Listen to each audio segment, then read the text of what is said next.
ये कहानी करीब 400 साल पहले ओरछा के दीवान हरदौल की है। हरदौल मरने के बाद भी अपनी बहन की बेटी की शादी में पहुंचे थे। आइए देखते हैं हरदौल की कहानी। बुंदेलखंड में ओरछा पुराना राज्य है। इसके राजा बुंदेले हैं। इन बुंदेलों ने पहाड़ों की घाटियों में अपना जीवन बताया है। एक समय ओरछा के राजा जुझार सिंह थे। ये बड़े साहसी और बुद्धिमान थे। जुझार सिंह की साहस को देखते हुए शाहजहां ने राजा को दक्कन का शासनभार सौंपा था। इसके लिए जुझार सिंह को सफ़र की तैयारी करनी थी।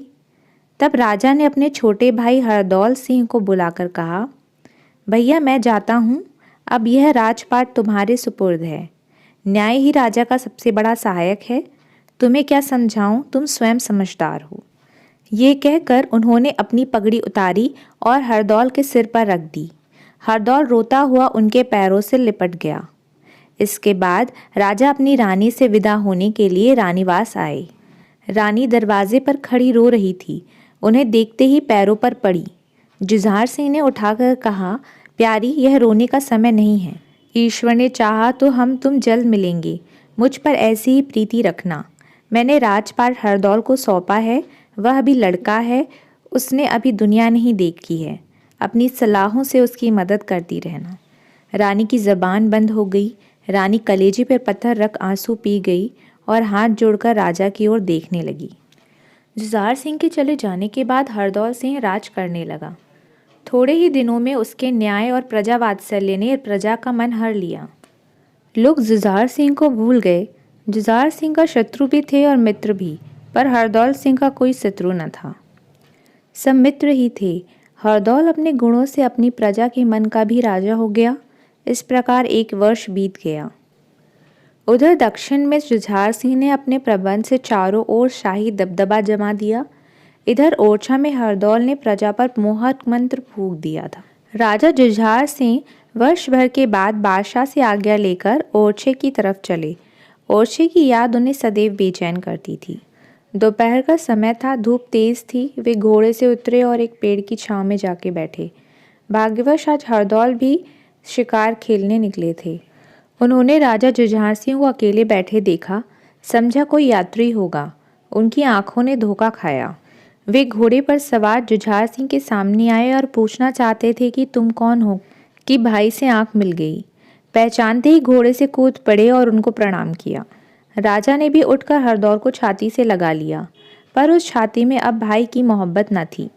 मोहब्बत की जगह ईर्ष्या ने घेर ली थी, और वह केवल इसलिए कि हरदौल दूर से नंगे पैर उनकी तरफ ना दौड़ा।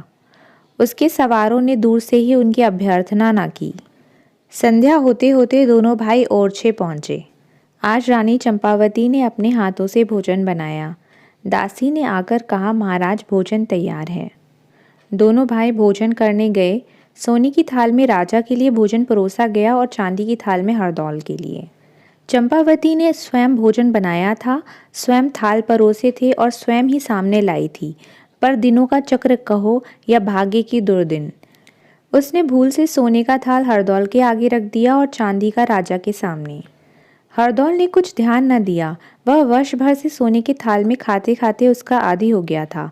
पर जुझार सिंह तिलमिला गए। जुबान से कुछ न बोले, पर तेवर बदल गए और मुंह लाल हो गया। रानी की तरफ घूर के देखा और भोजन करने लगे।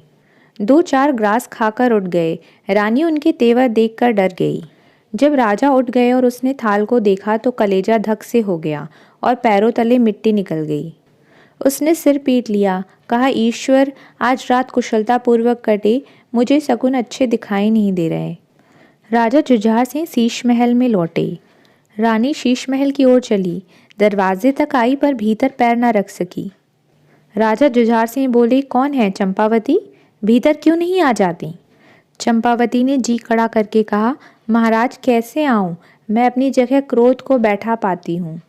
राजा ने कहा, ये क्यों नहीं कहती कि मन दोषी है इसलिए आंखें नहीं मिलने देता? निसंदेह मुझसे अपराध हुआ है, पर एक अबला आपसे क्षमा का दान मांगती है। चंपावती ने कहा, इसका प्रायश्चित करना होगा, राजा बोले।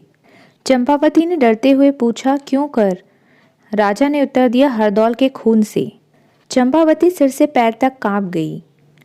बोली, क्या इसलिए कि आज मेरी भूल से जोनार के थालों में उलटफेर हो गया? राजा ने कहा, नहीं, इसीलिए कि तुम्हारे प्रेम में हरदौल ने उलटफेर कर दिया। 1 मिनट तक रानी को ऐसा मालूम हुआ मानो दिल और दिमाग दोनों खौल रहे हैं, पर उसने आत्मदमन की अंतिम चेष्टा से अपने को संभाला। केवल इतना बोली, हरदौल को अपना लड़का और भाई समझती हूँ। राजा उठकर बैठे और कुछ नर्म स्वर में बोले, नहीं, हरदौल लड़का नहीं है, लड़का मैं हूँ, जिसने तुम्हारे ऊपर विश्वास किया। चंपावती रोने लगी। क्रोध की आग पानी बनकर आंसू से निकल पड़ी। जब आवाज़ वश में हुई तो बोली, आपके इस संदेह को कैसे दूर करूं? राजा ने उत्तर दिया, हरदौल के खून से। मेरे खून से दाग ना मिटेगा? रानी ने उत्तर दिया। राजा ने कहा, तुम्हारे खून से और पक्का हो जाएगा। और कोई उपाय नहीं है? रानी ने उत्तर दिया। राजा, नहीं। रानी ने कहा, यह आपका अंतिम विचार है? राजा ने कहा, हाँ, यह मेरा अंतिम विचार है। मेरे मन का भ्रम उसी समय निकलेगा जब इस घर से हरदौल की लाश निकलेगी। राजा ने कहा, देखो, इस पानदान में पान का बीड़ा रखा है। तुम्हारे सतीत्व की परीक्षा यही है कि तुम हरदौल को इसे अपने हाथों से खिला दो। रानी ने घृणा की दृष्टि से पान के बीड़े को देखा और वह उल्टे पैर लौट आई। रानी सोचने लगी, उस हरदौल के खून से अपना हाथ काला करूं जो मुझे बहन समझता है, यह पाप करके सिर पड़ेगा। अभागी चंपावती, तुझे आज अपने सतीत्व की परीक्षा देने की आवश्यकता पड़ी है, और वह भी ऐसी कठिन। नहीं, यह पाप मुझसे नहीं होगा। राजा को ऐसा संदेह क्यों हुआ? क्या केवल थालों के बदल जाने से? नहीं, अवश्य कोई और बात है। आज हरदौल उन्हें जंगल में मिल गया। हरदौल से कोई अपमान भी हो गया हो शायद। मेरा अपराध क्या है? मुझ पर इतना बड़ा दोष क्यों लगाया जाता है केवल थालों के बदल जाने से? हे ईश्वर, मैं किससे अपना दुख कहूँ? तू ही मेरा साक्षी है। जो चाहे सो हो, पर मुझसे यह पाप न होगा। मैं जीवित ही क्यों रहूं? अब मेरा मरना ही अच्छा है। मैं स्वयं प्राण दे दूंगी, पर यह महापाप मुझसे न होगा। मैं जानती हूँ हरदौल आनंद से विष का बीड़ा खा लेगा। हरदौल को इन बातों की कुछ भी खबर न थी। आधी रात को एक दासी रोती हुई उनके पास गई और उसने सब समाचार अक्षर अक्षर कर सुनाया। हरदौल बुंदेलों की वीरता का सूरज था। उसकी बोह के तनिक इशारे से 3 लाख बुंदेले मरने और मारने के लिए इकट्ठे हो सकते थे। ओरछे उस पर न्यौछावर था, परंतु उस समय एक स्त्री को उसके खून की ज़रूरत थी और उसका साहस उसके कानों में कहता था कि एक निर्दोष और सती अबला के लिए अपनी शरीर का खून देने में मुंह न मोड़े। भैया के संदेह का निपटारा मेरे मरने के सिवा और किसी तरह नहीं हो सकता। अगले दिन हरदौल राजा के पास पहुँचे तो राजा ने एकाएक पूछा कि इस समय कहाँ चले। हरदौल का मुखड़ा प्रफुल्लित था। वह हंसकर बोला, कल आप यहाँ पधारे हैं, इसीलिए खुशी में मैं आज शिकार खेलने जाता हूँ। आपको ईश्वर ने अजित बनाया है। मुझे अपने हाथ से विजय का बीड़ा दीजिए। ये कहकर हरदौल ने चौकी पर से पानदान उठा लिया और फिर बीड़े को मुंह में रख लिया। एक सच्चे राजपूत ने अपना पुरुषत्व दिखा दिया। विष हलाहल था। कंठ के नीचे उतरते ही हरदौल के मुखड़े पर मुर्दनी छा गई और आंखें बुझ गईं। जुझार सिंह अपनी जगह से जरा भी ना हिले। उनके चेहरे पर ईर्ष्या से भरी हुई मुस्कुराहट छाई हुई थी, पर आंखों में आंसू भर आए थे। उजाले और अंधेरे का मिलाप हो गया था। हरदौल की मृत्यु के काफ़ी समय बाद भाई के शमशान गई बहन। जुझार की बहन कुंजावती, जो दतिया के राजा रणजीत सिंह की ब्याही थी, अपनी बेटी के ब्याह में भाई जुझार से जब भात मांगने गई तो उसने यह कहकर दुत्कार दिया क्योंकि वह हरदौल से ज़्यादा स्नेह करती थी, शमशान में जाकर उसी से भात मांगे। कुंजाबाई रोती हुई शमशान जाकर भाई हरदौल को याद करने रोने लगी।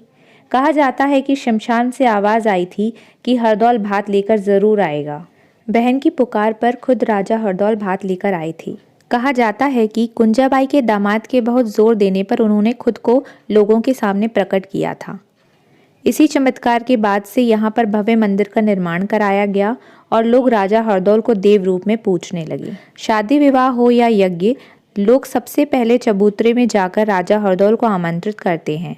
उन्हें निमंत्रण देने से भंडार में कोई कमी नहीं आती। अगर आपको ये कहानी पसंद आई है तो हमारे चैनल को लाइक, शेयर और सब्सक्राइब करिए और कमेंट करके बताइए कि आप और कौन सी कहानियाँ सुनना चाहते हैं।